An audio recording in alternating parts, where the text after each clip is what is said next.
Chúa có không có kể ly khô ra có chuồn lên na từ xưa ai nghe bên kia biết gì lâu lung ta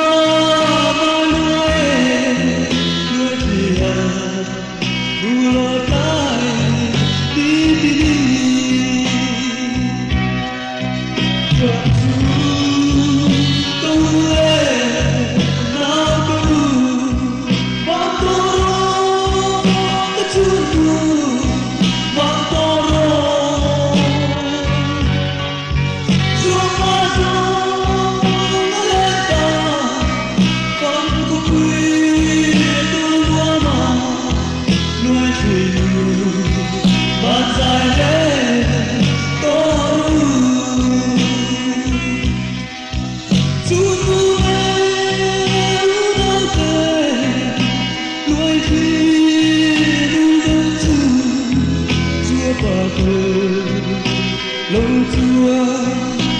chân ra với thiên lưu để tu con Chúa chỉ lâu hiền hậu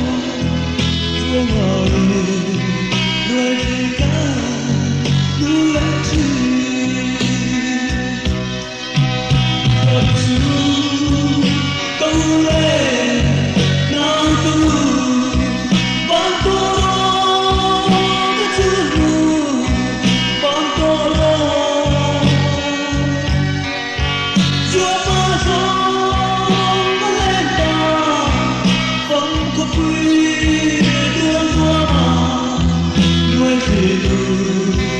bàn dài lên